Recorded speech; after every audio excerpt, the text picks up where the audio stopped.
papá, que yo pienso que era un hombre de avanzada, no porque sea mi papá, pero cuando cumplí 12 años, llegó a mi casa el día de mi cumpleaños y me llamó a la puerta. Él era una persona un poco solemne y entonces me llamó a la puerta y me dijo: ven, Carlos, te tengo un regalo. Y entonces llegué a la puerta y me dijo: cierra los ojos, extiende las manos, y cuando las extendí me puso un peso sobre mis manos, y lo que me regaló fue un queso, una rueda de queso Chihuahua que estaba vendado en gasa de 20 kilos. Y este queso, realmente lo que mi papá me estaba regalando era la producción lechera de una vaca al año. Y entonces eso nos generaba a nosotros 2 ruedas de queso. Cada año, cada 6 meses nos llegaba una. Y entonces ahí algo cambió en mi vida, en el que el queso, que siempre me había gustado, era como mi comida principal, porque la verdad nunca me gustó la carne, aunque me gustan mucho las verduras. El queso era como la parte más importante de mi comida. Fue que algo cambió y dije: híjole, detrás del queso está un quesero y una vaca. Entonces ahí algo sí siento que cambió. Desafortunadamente en México aún hoy no existe una carrera de quesero.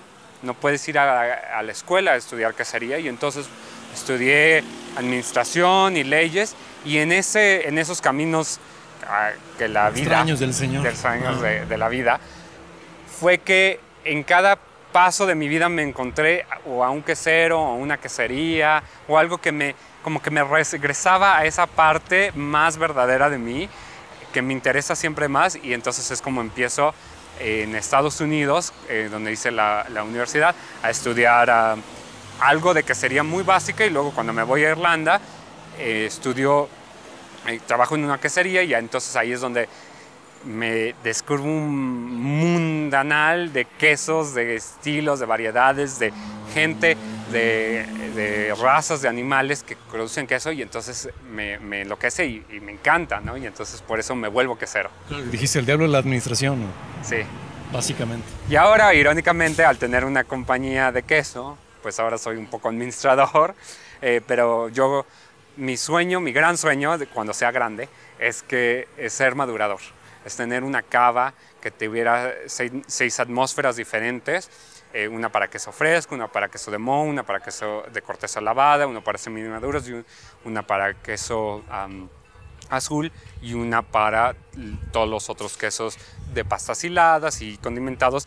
Ese sería mi sueño, tener una cava en México en donde pudiéramos tener todos los estilos de queso mexicano, de la quesería genuina, de la quesería nueva, y luego también traer mejor queso europeo a México, y bueno, americano también a México, y poderlos cuidar bien para que la gente los comiera como el quesero pensó que ese queso debería de ser. Me impresionan las similitudes que estoy descubriendo del queso con el vino. Sí. Es increíble hablar de terroir, hablar de procesos, de envase, de cómo está vivo hasta el momento de descorcharlo, partirlo, sí. ¿no? Sí. La verdad que los dos, el vino, la cerveza y el queso, son productos agrícolas, ¿no? De subsistencia. En el vino, por ejemplo, no siempre hay uva. Entonces, ¿qué se hace? Pues se macera para hacer un vino, para tener los beneficios de esa uva a largo plazo. Igualmente con el queso, lo que es pues leche que no se puede consumir en el día, que se guarda, y entonces se hace en queso, y entonces se puede guardar para el invierno. La quesería mundial es de Europa, la quesería, digamos, más famosa es de Europa, y ahí es donde hay inviernos muy fuertes, y entonces por eso hay estilos de queso para consumo en el invierno. Por eso es muy similar, y también porque es un producto totalmente, como decía, agrícola, que ahora hemos perdido alguna de esa conexión y creemos que todo es elegante y fancy y así, ¿No? Y pero es producto de la tierra. es ¿no? producto del diario. O sea, el queso es del diario, y ojalá tomáramos también vino diario, no nada más para las celebraciones, sino de verdad. Eso nos ayudaría también a entender un poco más cómo los productores viven, ¿no? Cómo va cambiando las estaciones del queso, también así cambian las estaciones del vino. Oye, aunque a veces puede resultar chocante, pero creo que es importante que platiques de tu formación. Ya es un tema que hemos cotorreado aquí, te ves muy joven, y te lo digo porque en México está, me mencionabas, el abuelo del queso mexicano, ¿no? Sí. Que por supuesto tiene su lugar en la historia.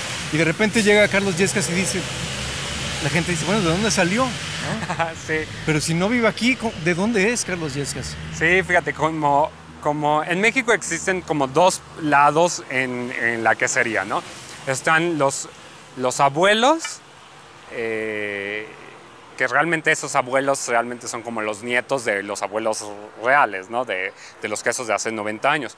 Pero estos abuelos que como que regresan y se empiezan a dar cuenta que no podemos perder quesos mexicanos, que siguen haciendo quesos. Y luego está como una generación más joven, un poquito más grande que yo tengo 34 años, pero hay gente que tiene 40 años, que se cansó de vivir en las ciudades, no solamente en el Distrito Federal, sino también en Guadalajara, en Monterrey, y dicen, hay algo más en la vida, más que ganar dinero, más que estar preocupado siempre por la inseguridad. Y entonces hay mucha gente que ahora se ha regresado a ranchos, ha comprado ranchos, y empieza a hacer nueva quesería mexicana. Yo, como te lo mencionaba, cuando yo estaba escogiendo carrera, hace 20 años, no había la opción ni siquiera de ser chef. O sea, no había en el DF una escuela para ser chef, y más bien era una subdisciplina dentro de la hotelería. Y entonces, imagínate, la quesería pues menos todavía estaba considerada. O sea, ahora hay muchos sommeliers y hay escuelas para ser sommelier, pero realmente para queseros todavía no hay nada. Entonces, yo te digo, en los caminos de la vida me fui a estudiar otras cosas en el mundo. Tuve la gran oportunidad de que mis padres consideraran a la educación la parte más importante, y entonces yo no era nunca el chavo que traía la mejor ropa o que tenía los mejores lapiceros no, o sea, yo todo lo que mis papás tenían era para educación, ¿no? Y entonces tomaba la clase de esto, la clase de aquello, la clase de todo, y ahí fue que ellos dijeron, vete a estudiar en el extranjero, a estudiar otras cosas, a aprender de otras cosas, y en ese camino fue que, te digo, empecé a encontrar a queseros, a queserías, y como soy nerd, tal cual, geek, me gusta leer y yo soy más feliz leyendo que nada más. Entonces me compré los libros de queso así de 500 páginas y me los he leído todos y he aprendido, y he tenido la oportunidad de vivir en un extranjero, y eso me da la capacidad de decir, bueno, este queso que ya leí toda su historia, ahora lo puedo probar. Y entonces ya es más fácil hacer la conexión. Sabe a esto por esto, por esto, por esto, por esto, ¿sí? Entonces es parte importante de mi educación. También la parte académica, ¿no? De lectura, de escribir también ahora sobre queso.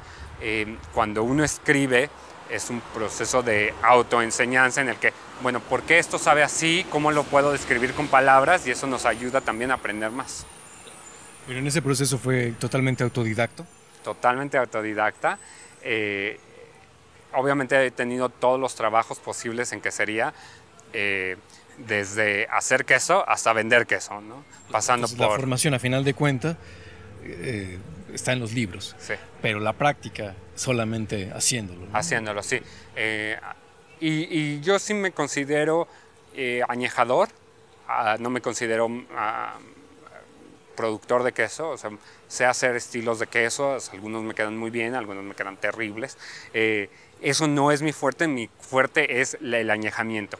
Y eso es porque cuando yo estaba en Estados Unidos, en Nueva York, hay unas cavas ahí, y entonces trabajé en estas cavas, y ahí aprendí a conocer al queso no por su sabor y no por su olor, sino por el peso que tiene sobre tu mano, que cuánto ha sido la merma, por tocarlo, por oírlo, le pegas al queso y lo oyes, y como retumbe, sabes si ya está madurado, si ya se pasó de maduración, si tiene mucha agua, y de tocarlo, de sentir sus texturas.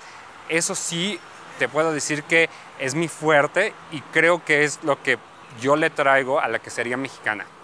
Yo te puedo decir, o le puedo decir a un productor, tu queso tiene este y este y este problema por esta y esta situación que ya yo veo, ni siquiera probando tu queso, sino ya nada más de vista, sé que tiene esos defectos, esos problemas y lo podrías mejorar de tal manera.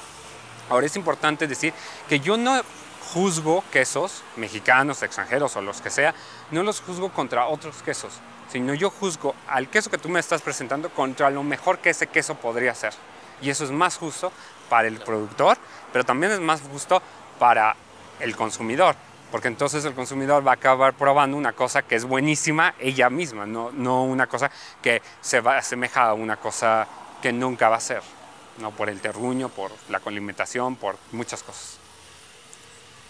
¿Cómo llega el tema de ser juez internacional de quesos y con nombre? Fíjate que eso es una cosa muy interesante. Las logias más importantes de queseros en el mundo, que son la inglesa y la francesa, son logias del medievo totalmente secretas, en las que realmente no conocemos todos sus procesos. Y entonces, en específico para la logia francesa, que es la más antigua, es la que más reconocimiento tiene, algún otro juez dice, yo creo que Carlos debería ser juez. Eso lo dice este año.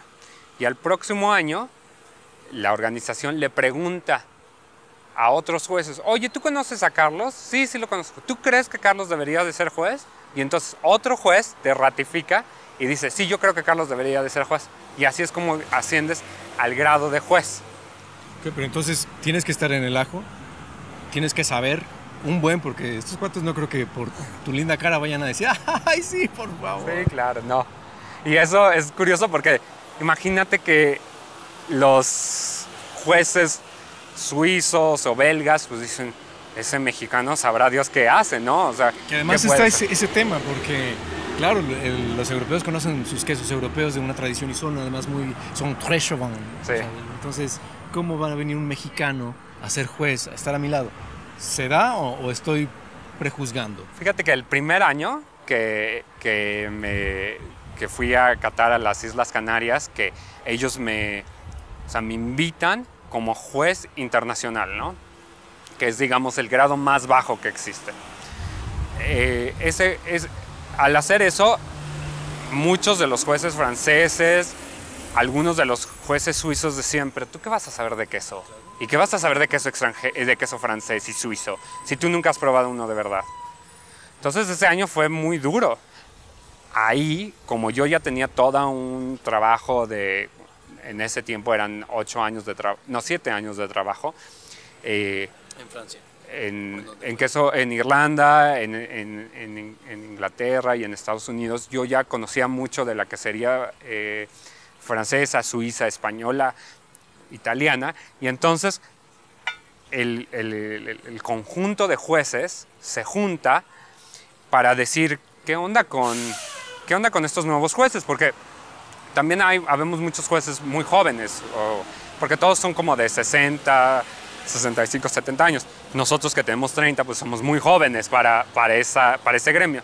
Y entonces ahí fue que sale que dice no sé quién, porque es totalmente secreto, pero alguien dice, creo que debemos de darle a Carlos la oportunidad de ser juez supremo. Y entonces el primer año que soy juez internacional me escogen también como juez supremo.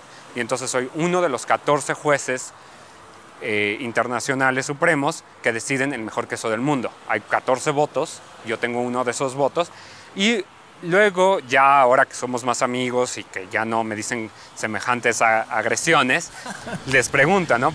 ¿Qué hubo? ¿Qué hubo? Y entonces su respuesta creo que es muy honesta.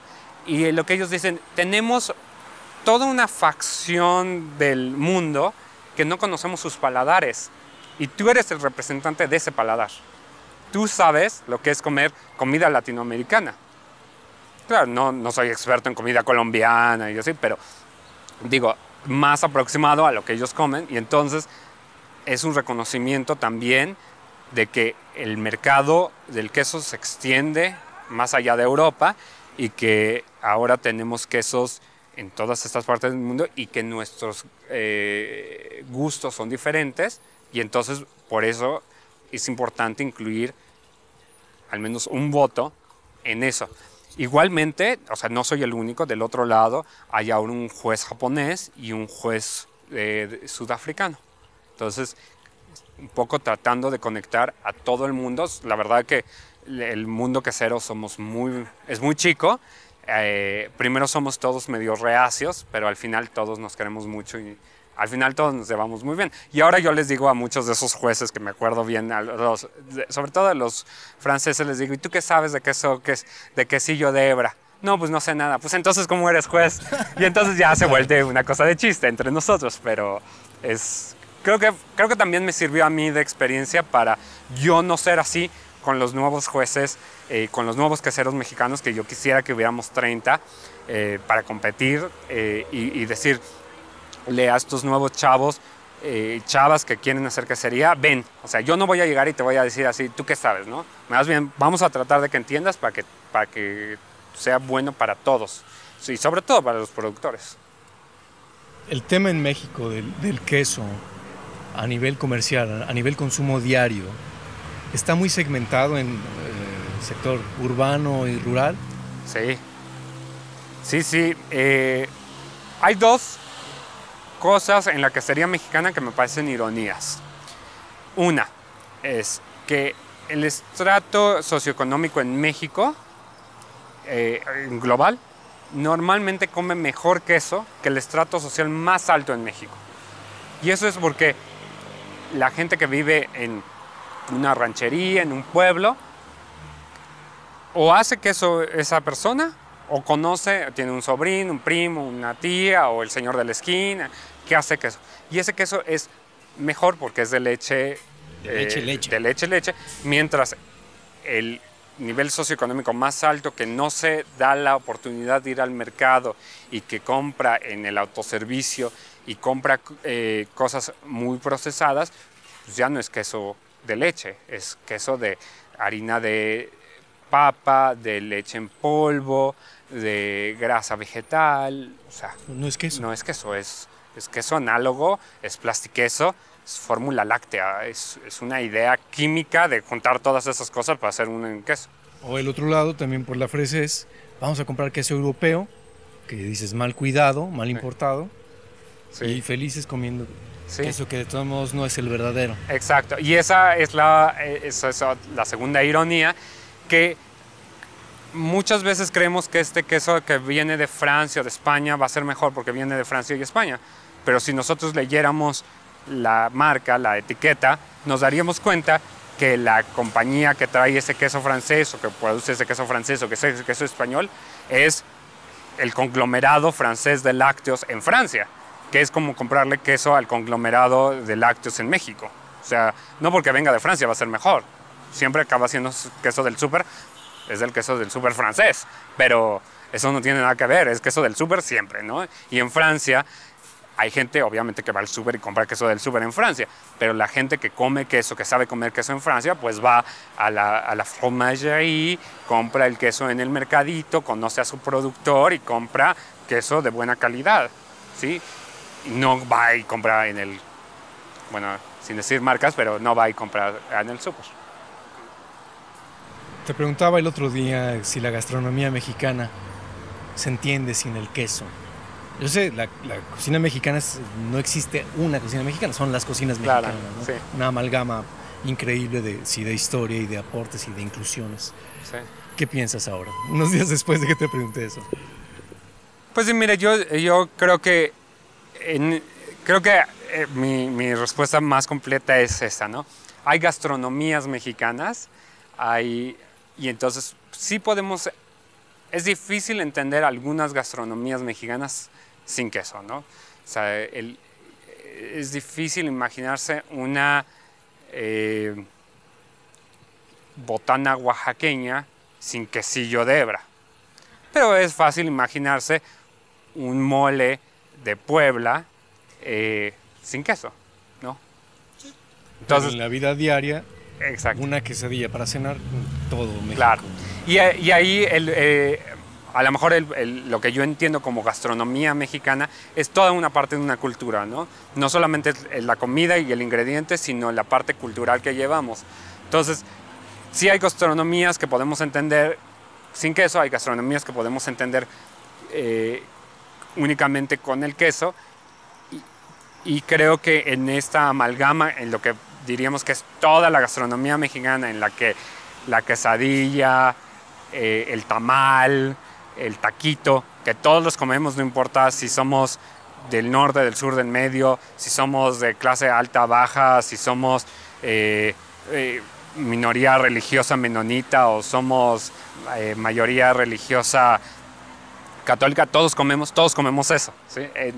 Entonces sí en el híbrido que ahora es la cocina mexicana en su global, no lo podemos entender sin queso y sobre todo sin nuestros quesos genuinos originales. Y eso es lo más importante. Nuestra comida mexicana no necesita queso manchego de La Mancha en España hecho de oveja, no necesita comté, no necesita gruyère, necesita quesillo, queso panela, queso de aro, queso de cincho, cotija. Estos quesos que a la gente se le olvida que son quesos de nosotros, pero que nadie más en el mundo los conoce y que nosotros somos los únicos y que si nosotros no los comemos y no los cuidamos, nadie más nos los va a ir a cuidar. Y desaparecen. Y desaparecen totalmente. ¿Por qué es importante el queso? O sea, sí, ya todo lo hablado, todo lo platicado, pero si tú dejas de hacer esta chamba, si regresas a un despacho, ¿qué pasa? Yo creo que y no porque yo lo haga, sino porque creo que una de las cosas más terribles que le podrían pasar al queso, si ahorita no todos nos damos cuenta, no solo yo, sino toda la gente se da cuenta, es que podemos empezar a perder estilos de queso. Siempre va a haber panela, siempre va a haber quesillo, siempre va a haber tipo manchego, siempre. Esos quesos no van a desaparecer. Pero los quesos más específicos, como el tetilla de Nayarit, la sierra de Guanajuato, el cincho de Chiapas, la adobera, esos quesos van a empezar a desaparecer porque como nadie los compra, nadie los produce. Y en el momento en que perdemos una receta quesera, perdemos una gama de historias, un estilo de vida, perdemos parte de nuestra cultura. Y perder cultura en este punto en el que tenemos, yo siento, todo mundo necesidad de cultura de cualquier forma, es terrible. No tener cultura quiere decir que no importa si tú vas a una cafetería en el DF, es la misma cafetería que es una franquicia en Beijing o es la misma cafetería en Toronto. Y eso no es cultura, eso es homogenización de sabores. Sí, y eso es malo para todos, porque a mí me gusta hablar español y no estoy convencido que lo mejor es que todos hablamos un estándar de inglés bajo, porque esa es la otra cosa. La estandarización al inglés es un nivel de inglés poco letrado, es del inglés más bajo. Y igualmente nos está pasando con el español. Ahora hay un español muy básico y eso es todo cultura. Si perdemos a un queso, perdemos una forma de hablar de un queso, unos sabores específicos y perdemos lengua, perdemos cultura, perdemos arte, perdemos todo. Igualmente, si perdemos arte, perdemos otras cosas, ¿no? Perdemos el terroir. Perdemos el terruño. Y pasa lo mismo entonces con otros productores que hablábamos. Otra vez la similitud con el vino, la similitud con el productor de chiles, Sí. de cualquier producto. De cualquier producto. Mezcales, estaba hablando hace poco con... Sí. Que también hay unas cuestiones muy específicas, una expresión muy natural de esa tierra, de ese particular microclima, sí. ¿no? Sí. Y sobre todo pienso, por ejemplo, el chile es un buen ejemplo. Yo, en mi casa, para cada comida tengo una salsa, ¿no? A mí no me gusta comer pico de gallo, o sea, me gusta el pico de gallo para el mollete, pero no me gusta el pico de gallo en una quesadilla, ¿no? Me gusta una salsita verde. Si perdemos chiles, pues entonces ya no voy a poder hacer esa diferenciación, ¿no? Y no es lo mismo una salsa de chile guajillo que una salsa de chile pasilla. Igual es el queso. No, un chile relleno no sabe lo mismo relleno de panela que si le ponemos un queso de oveja. No va a saber igual, ¿no? Cada uno tiene su gusto, es una receta, es una cultura, y si las perdemos, pues en esa homogenización todos vamos a acabar comiendo panela. Y mira, te lo digo, a veces esto se pierde un poco en el romanticismo de la salvaguarda del queso y no sé qué. Pero en una cuestión económica es bien importante. El queso manchego, digamos, que viene de España, que es buen queso y todo, no por decir nada malo de él. Tú lo compras en el autoservicio el kilo a 1,600 pesos. El queso más caro producido en México de manera artesanal es de 460 pesos el kilo. De 460 pesos a 1,600 tenemos toda esa gama de nicho de mercado. ¿Dónde está la gente produciendo el queso de 800 pesos? O sea, hay mercado para ganar dinero. O sea, no solamente es romántico, es una cosa económica, de que hay espacio de nueva quesería, puedes meterte a hacer quesos de moho, de corteza lavada, quesos azules, quesos de oveja, quesos de búfala, quesos de camella, queso de lo que quieras, y no hay en el mercado. Y la gente está dispuesta a consumirlo. Pero lo importante es eso, que sea bueno, porque ya hay mucho queriendo hacer negocio con el plastiqueso, Claro. Todo. Sí, y bueno, finalmente el plastiqueso nunca se va a poder vender en 800 pesos. La gente que compra plastiqueso no anda buscando algo muy bueno, tampoco tiene mucho dinero para pagar mucho, y sí pagan por calidad. Creo que estamos en un punto, no en este momento, llevamos ya aproximadamente como 4 o 5 años en México, en el que esto empieza a cambiar y que la gente se empieza a dar cuenta que hay ahí algo que hacemos nosotros diferente. Un ejemplo muy bueno es el queso de bola de Ocosingo, que es un queso único en México. Es un queso que es fresco y tiene 2 forros de pasta hilada, y es un estilo de queso que no se hace en ninguna otra parte del mundo. El queso más cercano es un caciocavallo italiano, y el caciocavallo ni siquiera en la parte de adentro es un queso fresco, es una pasta densa. Entonces es un queso único de nosotros. ¿Y ahí está? Y ahí está. ¿Y cuánta gente lo ha comido? ¿Por qué no lo hemos comido? Y eso no es porque el productor no lo haga, el productor está ahí. La cosa es que la gente tiene también que irlo a buscar, ¿no?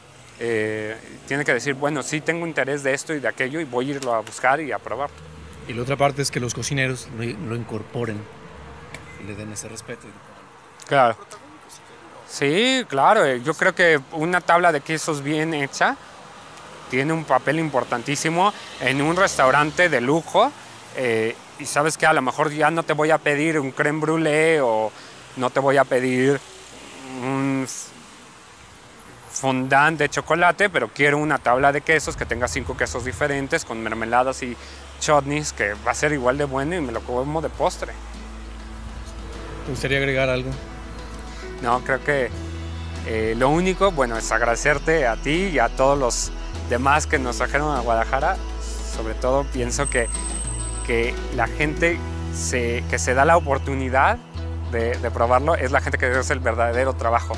Yo lo puedo seguir o no lo puedo seguir haciendo, pero la gente que prueba el queso, que se dé la oportunidad de estudiar, de escuchar, de conocer el queso, es el lado fuerte de este negocio, y en eso pues tú y los otros que nos trajeron han sido importantísimos.